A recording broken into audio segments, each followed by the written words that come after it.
नमस्कार प्यारे बच्चों, कैसे हैं आप सब। आज के लेक्चर का हमारा टॉपिक है बेटा 20 मार्च 2022 को होने वाली NMMS परीक्षा के मैथ्स विषय का सॉल्यूशन। इससे पहले मैंने सन 2020 के क्वेश्चन पेपर में आने वाले मैथ्स के सभी क्वेश्चन के सॉल्यूशन अपलोड कर दिया है अपने चैनल पर, और आज का हमारा टॉपिक है 2019 की परीक्षा में आने वाले मैथ्स के क्वेश्चन का सॉल्यूशन। हर पेपर में आपके 20 क्वेश्चंस आते हैं मैथ्स के, तो उन 20 क्वेश्चंस का सॉल्यूशन मैं आपको कराऊंगी, जिससे आपको अपनी आगामी परीक्षा की तैयारी करने में बहुत मदद मिलेगी। अगर हम प्रीवियस ईयर के काफ़ी क्वेश्चन कर लेते हैं तो हमारी तैयारी अच्छे से हो जाएगी। तो इस क्वेश्चन पेपर में क्वेश्चन नंबर 71 से लेकर 90 तक के जो क्वेश्चन हैं वो मैथ्स के हैं, जिनका सॉल्यूशन अब मैं आपको करवाने जा रही हूं। अगर आपने अभी तक मेरे चैनल को सब्सक्राइब नहीं किया है तो सबसे पहले आप सब्सक्राइब कर लें, बेल बटन को प्रेस कर लें, ताकि नेक्स्ट लेक्चर आते ही आपको तुरंत मिल जाए, और ज़्यादा से ज़्यादा लेक्चर को शेयर करें। ये है बेटा आपके सामने क्वेश्चन नंबर 71। सभी क्वेश्चंस आप थोड़ा कोशिश करें कि शॉर्ट ट्रिक को भी समझने की कोशिश करें, क्योंकि पूरा पेपर अटेम्प्ट करने के लिए आप जितना जल्दी करेंगे उतना बेहतर रहेगा। 3 सही 1/4 भाग 1 सही 1/4 का मान होगा। मैं इंग्लिश हिंदी दोनों में बोलूँगी। Value of 3:1/4 divided by 1:1/4 is equal to. तो ये मिक्स्ड फ्रैक्शन है, आपका मिश्रित भिन्न है। तो सबसे पहले तो आप भिन्न को तोड़ लीजिए। इसको कैसे तोड़ते हैं? 4 को 3 से गुणा करते हैं, 4 3 12, और 12 में 1 जोड़ते हैं तो ये बन गया 13/4 यानी 13/4 डिवाइडेड बाय 4 को 1 से गुणा करेंगे, 4 एकम 4 और 1 5, 4 1 जा 4 प्लस 1 5/4। अब हम इन्हें जब डिवाइड करते हैं तो डिवाइड करते समय पहली टर्म एज इट इज रह जाती है, डिवीजन के साइन की जगह मल्टीप्लाई का साइन आ जाएगा, और बाद वाली टर्म हमारी रिवर्स हो जाएगी 4/5। 4 से 4 कैंसिल होकर ये आ जाएगा 13/5। तो हमारा आंसर होगा 13/5, जो कि हमारा ऑप्शन नंबर 1 है। सॉल्यूशन आप अपनी नोटबुक में नोट कर लीजिएगा, क्योंकि नेक्स्ट क्वेश्चन के लिए मुझे इसको डिलीट करना होगा। तो हमारा ऑप्शन है ये 1। आगे आते हैं क्वेश्चन नंबर 72। दिए गए समबहुभुज में अधिकतम कितनी सममित रेखाएं खींची जा सकती हैं? How many lines of symmetry are there in the given regular polygon. Line of symmetry क्या होती है? मान लीजिए ये एक वर्ग है, और इस वर्ग में मैं कितनी लाइन्स खींचूं? देखो ये बीच में मैंने एक लाइन खींच दी, और यहाँ से जब मैं इसको मोड़ूंगी तो दोनों पार्ट से एक दूसरे को पूरा पूरा ढक लेंगे। एक लाइन में यहाँ से खींचूंगी, इस लाइन से मोड़ूंगी तो भी ढक लेंगे। अगर मैं वर्ग की बात कर रही हूँ, डायगोनल खींचती हूँ तो ये दोनों भाग एक दूसरे को ढक लेंगे, और ये डायगोनल खींचती हूँ तो ये दोनों भाग एक दूसरे को ढक लेंगे। तो ये लाइंस ऑफ सिमेट्री या सममित रेखाएं कहलाती हैं। तो एक वर्ग में 4 सममित रेखाएं होती हैं। तो आपको ये ध्यान रखना है कि किसी भी बहुभुज में जितनी भुजाएं होती हैं उतनी ही अधिकतम सममित रेखाएं खींची जा सकती हैं। ये आकृति दिखने में समबहुभुज नहीं है, लेकिन स्टेटमेंट में आपको कहा गया समबहुभुज जिसकी सभी भुजाएं समान हो। तो 1 2 3 4 5 6, तो इसमें अधिकतम 6 सममित रेखाएं खींची जा सकती हैं। चतुर्भुज में 4, पंचभुज में 5, quadrilateral 4, pentagon 5, hexagon 6, septagon 7 and so on. ठीक है भाई, आगे बढ़ते हैं। प्रश्न संख्या 73 क्या कहता है कि दिए गए चित्र में कोण x का मान होगा। The value of angle x in the given figure is. ध्यान से देखें चित्र क्या है। ये एक ट्राइंगल है। तो ट्राइंगल के अंदर किसी एंगल को निकालने के लिए हम 2 तरीके लगा सकते हैं। एक तो सम ऑफ द इंटीरियर एंगल्स। ठीक है, ध्यान देना भाई, मेरी बात को ध्यान से समझना कि ये एक स्ट्रेट लाइन है, और ये बाहर का एंगल 110 है, और अंदर का जो ये एंगल है, ये रेड और ब्लू एंगल दोनों मिलकर लीनियर पेयर बनाते हैं। लीनियर पेयर क्या होता है कि एक लाइन पर बनने वाले 2 एंगल्स। तो ये कंप्लीट एंगल कितने का होता है? 180 डिग्री। तो ये कंप्लीट एंगल भी 180 डिग्री है। ठीक है, अब ये बाहर वाला 110 है, तो ये अंदर वाला कितने का हो जाएगा? 70 डिग्री का। अंदर वाला कितने का हो जाएगा? ये 70 डिग्री का। अब हम ट्रायंगल की बात करते हैं। तो ये ट्रायंगल की 3 साइड्स हैं, और अंदर के 2 एंगल्स हमें पता है, एक 70 है, एक 60 है, तीसरा x है। तो 70 + 60 + x यानी sum of 3 angles of a triangle 180 होता है। 70 + 60 हो जाएगा 130 + x is equal to 180। x को लेफ्ट में रखो, 130 को राइट में ले जाओ और माइनस कर दो, तो ये हो गया 50 डिग्री। लॉजिक समझें आप। मैंने क्या किया है, मैंने क्या किया कि मैंने रैखिक युग्म या लीनियर पेयर को यूज करते हुए इस साइड का एक्सटीरियर एंगल हमें पता था, अंदर वाला 70 आ गया। अब हमें त्रिभुज के तीनों कोणों में से 2 पता लग गए, तो त्रिभुज की एंगल सम प्रॉपर्टी से मैंने ये एंगल निकाल दिया। इसका एक तरीका और है, किसी भी त्रिभुज का बाह्य कोण उसके सामने वाले 2 आंतरिक कोणों के योग के बराबर होता है। तो ये बाह्य कोण 110 है और इसके बिल्कुल सामने मैंने जो ये एरो लगा रखा है 2 कोण है, ये 2 एंगल है x और 60, तो ये इन दोनों के सम के इक्वल होगा। 60 को लेफ्ट में ले आओ, 110 minus 60 is equal to x, ये हो जाएगा 50 डिग्री। यानी हर हालत में आपका उत्तर कितना आना है, 50 डिग्री। आगे बढ़ते हैं, बहुत ही आसान से प्रश्न है। इफ़ यदि 2x जमा 7 बराबर है 15 तो x का मान क्या होगा। तो if 2x plus 7 is equal to 15 then the value of x। अभी मैं वर्कबुक करा रही हूँ आजकल 8th क्लास के हरियाणा बोर्ड के स्टूडेंट्स के लिए, तो उसमें मैंने 2nd चैप्टर कराया है, उसी में ये सब आया हुआ है। बहुत आसान क्वेश्चन है ये। देखो भाई, 2x plus 7 is equal to 15, हमें x की वैल्यू निकालनी है, तो x को तो लेफ्ट में ही रखो 2x, और 7 को ना राइट में ले जाओ। जब भी कोई नंबर, कोई वेरिएबल अपनी साइड चेंज करता है तो उसका साइन चेंज हो जाता है। तो ये हो जाएगा 15 माइनस 7, 15 में से 7 माइनस करिएगा तो ये आ गया 8, 2x इज इक्वल टू 8 आ गया। यहाँ मैं राइट कर रही हूँ। अब मुझे फिर x की वैल्यू निकालनी है, तो x को तो यहीं रखो, लेकिन 2 को राइट साइड में ले जाओ। अब 2 यहाँ x से मल्टीप्लाई हो रहा है तो 8 के डिवीजन में चला जाएगा, और 2 4 जा 8, तो x की वैल्यू आ जाएगी 4। तो बहुत ही सिंपल सा क्वेश्चन था, x की वैल्यू आ जाती है 4। आगे बढ़ती हूँ बेटा मैं, क्वेश्चन नंबर 75। 14, 12, 16, 8, 10 का समांतर माध्य होगा। Arithmetic mean of 14, 12, 16, 8, 10 is. अगर किन्हीं भी डाटा का अर्थमेटिक मीन पूछा जाए तो आपने कुछ भी नहीं करना, sum of data by number of data. आपने उन सभी डाटा को, आंकड़ों का योग बटे आंकड़ों की संख्या, तो इन सबको आपने जोड़ देना है। 14 प्लस 12 प्लस 16 प्लस 8 प्लस 10, और इनकी गिनती कितनी है, 1 2 3 4 5 डिवाइडेड बाय 5। इनको जोड़ लीजिए। अब आपको खुद जोड़ना है, मैं डायरेक्ट जोड़ देती हूँ। 14 और 12 26, 26 और 16 42, और 8 50, 50 और 10 60 बटे 5। 5 से डिवाइड करेंगे तो 60 12 आएगा, और हमारा आंसर आ जाएगा 12। हमारा आंसर आ जाएगा 12। जरूरी नहीं है कि सेम क्वेश्चन आपको एग्जाम में मिले, लेकिन हमें एक तरीका पता लग गया कि अगर हमें किसी डाटा का अर्थमेटिक मीन ऐसे भी आ जाता है AM, या समांतर माध्य, या खाली माध्य भी बोल दें, या औसत बोल दें, ध्यान से सुनना मेरी बात को, औसत बोल दें तो भी वही बात है। तो उसके लिए उन सबको जोड़कर उनकी संख्या से भाग कर देना है।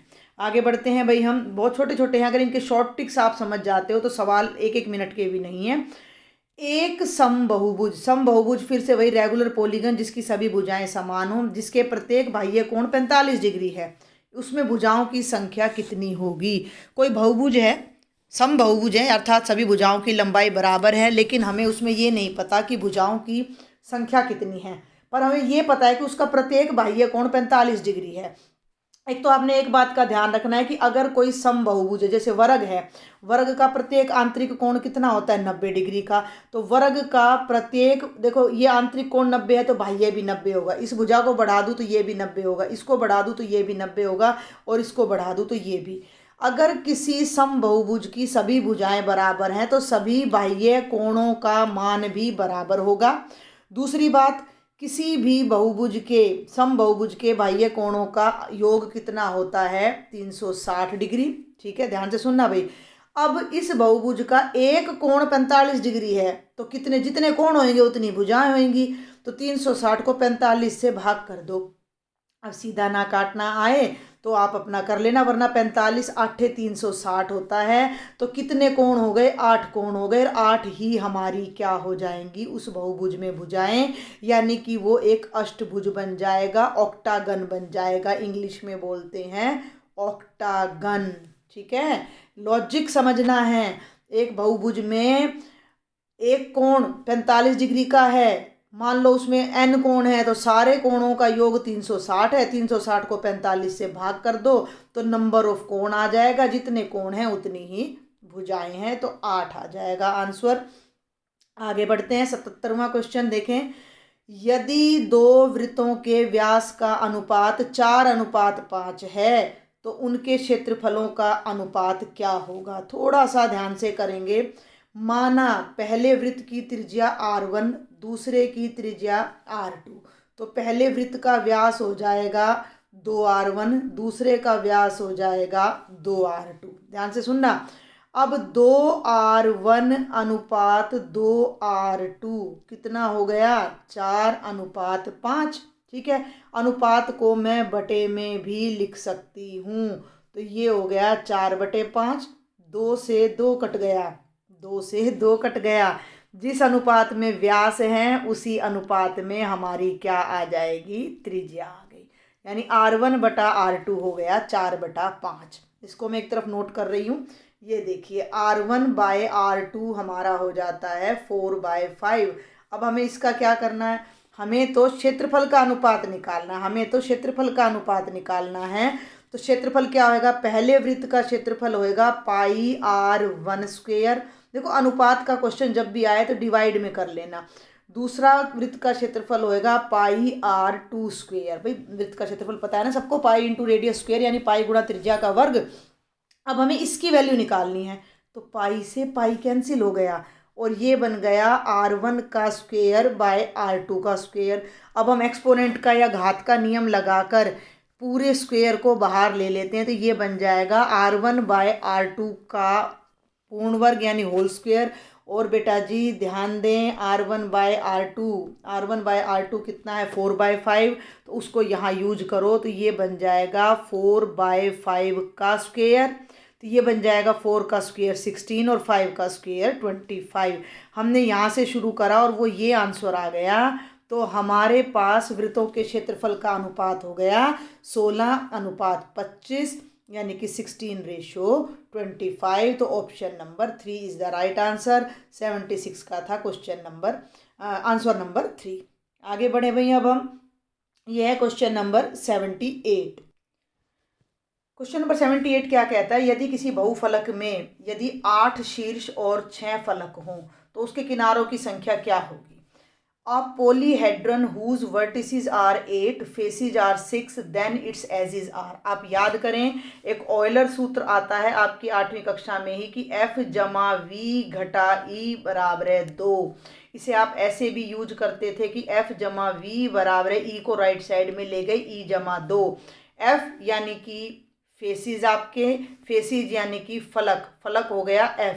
शीर्ष यानी वर्टेक्स यानी V, और किनारे यानी एजिज यानी कि ई। तो अब हमें 8 तो वर्टेक्स दे रखे हैं यानी वी की जगह तो 8 रखना है, फलक 6 दे रखे हैं तो एफ की जगह 6 रखना है, वी की जगह 8 रखना है, बराबर है ई प्लस 2। 8 और 6 14 is equal to E plus 2। हमें ई की वैल्यू चाहिए, किनारों की संख्या चाहिए, तो 2 को उठाकर लेफ्ट में ले आएंगे तो 14 माइनस 2 इज इक्वल टू ई, और 12 इधर ले आती हूँ मैं, इधर स्पेस नहीं है, तो ई की वैल्यू कितनी आ जाएगी 12। तो इसमें मेन की पॉइंट है ये ऑयलर सूत्र, ऑयलर फॉर्मूला जो आपने याद रखना है, और आपको एफ वी और ई के बारे में पता होना चाहिए। एफ फॉर फेस यानी कि फलक, हिंदी में कहूँ तो एफ फॉर फेस यानी कि फलक, वी फॉर वर्टेक्स या वर्टिसिस जिसका प्लूरल हो जाता है यानी कि शीर्ष, और E for edge, E D G E edge यानी कि किनारा।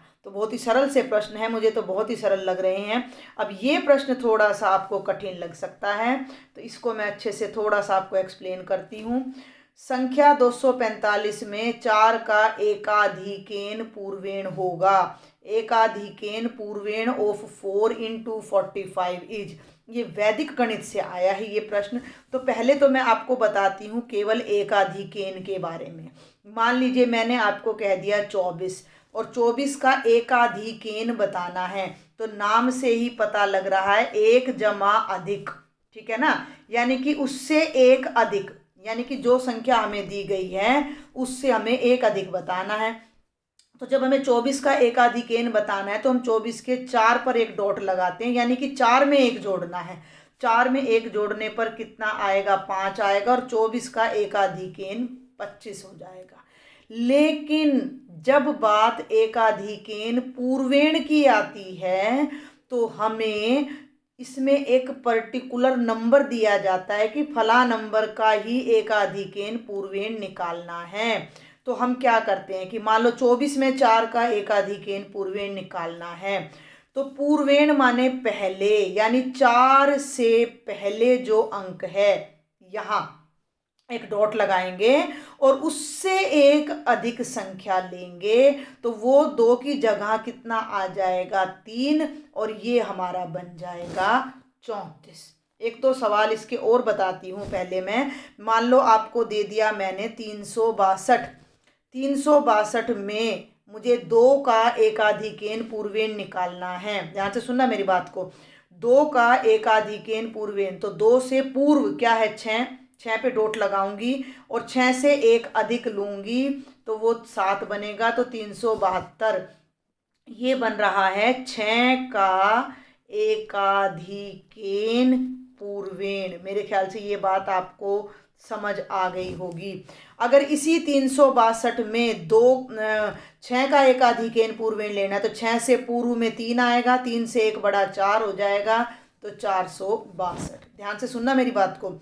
अभी 362 में 3 का एकाधिकेन पूर्वेण लेना है और 3 से पहले कोई संख्या नहीं है, तो 3 से पहले 0 लगाओ, 0 पर डॉट लगाओ, 0 में 1 जोड़ो, तो ये 1362 बन जाएगा। तो ये है एकाधिकेन पूर्वेण। अब आपका प्रश्न है कि 245 में 4 का एकाधिकेन पूर्वेण, तो भैया 4 से पहले क्या है 2, 2 से 1 बड़ा क्या हो जाएगा 3, तो आपका आंसर क्या आ जाएगा 3 आ जाएगा। तो ये ट्रिक, ये बात आपको समझ आ गई, तो ये क्वेश्चन कुछ भी नहीं है। चलिए भाई आगे बढ़ते हैं। प्रश्न संख्या 80। एक कोण का मान अपने संपूरक कोण के बराबर है तो वह कोण होगा। Angles which has equal values as its supplementary angle is. एक एंगल है, एक कोण है, मान लिया वो कोण क्या है x है, और वो अपने संपूरक के बराबर है। संपूरक क्या होता है? संपूरक वो होता है अगर एक कोण x है और एक कोण y है और दोनों का जोड़ अगर 180 है, तो x y का संपूरक होता है y x का, x y का सप्लीमेंट्री होता है और y x का सप्लीमेंट्री होता है। तो हमने मान लिया कि हमारा एंगल है x, उसका सप्लीमेंट्री एंगल है y, और x और y दोनों आपस में क्या है बराबर है, लेकिन दोनों सप्लीमेंट्री भी हैं, तो दोनों का सम 180 आएगा। 180 आएगा तो x की जगह तो x रहने दो, लेकिन y की जगह भी क्या लगा दो, x लगा दो, is equal to 180, x plus x हो गया 2x इज इक्वल टू 180। 2 को यहाँ से हटा के यहाँ ले जाओ और 180 को 2 से डिवाइड करो तो कितना आएगा 90 डिग्री। 90 डिग्री का एंगल का सप्लीमेंट्री भी 90 डिग्री ही होता है, तो हमारा आंसर आ जाएगा 90 डिग्री। ठीक है, आगे बढ़ते हैं भाई। संख्या 121 की घन संख्या क्या होगी? The cube of number 121 will be. बहुत आसान प्रश्न है। 121 का क्यूब निकालने की कोई ज़रूरत नहीं है, सिर्फ मैं आपको समझा रही हूँ। 121 के क्यूब का मतलब है 121 इंटू 121 इंटू 121, यानी 121 को खुद से 3 बार गुणा करना। अब भैया एक बात आप सिंपल सा हिसाब लगाओ बेटा, जब हम गुणा करते हैं तो पहले इकाई के अंक को इकाई से करते हैं, तो इन दोनों की जब गुणा करोगे तो अंतिम अंक 1 आएगा। ठीक है, आगे चाहे कुछ भी आए, यहाँ से कुछ भी आए, मुझे उससे कोई मतलब नहीं है। फिर इन दोनों की गुणा करूंगी तो अंतिम अंक 1 आएगा। शुरू में चाहे कुछ भी, कितनी भी बड़ी संख्या आए। अब जिस संख्या का अंतिम तो क्या कहें, इसको यूनिट प्लेस कहेंगे, इकाई के स्थान पर 1 आएगा, वो कैसी संख्या होगी? वो ऑब्वियसली विषम संख्या होगी। एक छोटा सा उदाहरण ले लेते हैं, 7 का घन ले लेते हैं। 7 का घन लेके मैं आपको दिखाती हूँ। 7 गुणा 7 गुणा 7 और 7 की गुणा 49 गुणा 7 और कितना आ गया 343। अब इस 343 का सम और विषम होना किस पर निर्भर करता है? इकाई के अंक पर। तो हमें केवल इकाई का अंक देखना है। तो इकाई का अंक हमें कैसे पता लगेगा? इस 1 की इस 1 से गुणा करी तो ये 1 आ गया, इस 1 की इस 1 से करी तो 1 आ गया। उस पूरी संख्या का इकाई का अंक 1 है, तो वो संख्या कैसी हो जाएगी? विषम हो जाएगी। तो हमारा आंसर आ जाएगा एक विषम संख्या। आगे बढ़ते हैं। प्रश्न संख्या 82। 4 की घात -1 की घात 1/2, यानी the value of 4 is to power -1 is to power 1/2। पहले अंदर वाले को देखो। 4 की पावर -1 है, बटे में ले जाओ 1/4, 1/4 की पावर 1/2।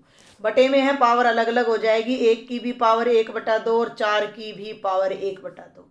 1 की पावर कुछ भी हो वो ऑलवेज 1 ही होता है। और 4 की पावर 1/2 मैं यहाँ आपको सॉल्व करके दिखा रही हूँ।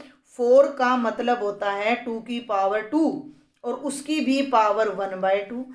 एक ही बेस पर जब दो पावर होती हैं तो वो एक दूसरे से मल्टीप्लाई हो जाती हैं। तो 2 से 2 कट गया, 2 की पावर 1 यानी 2 आ गया, तो इसका अर्थ है 2। तो हमारा आंसर आ जाएगा 1/2, 1/2। तो ये हो गया। चलिए आगे बढ़ते हैं।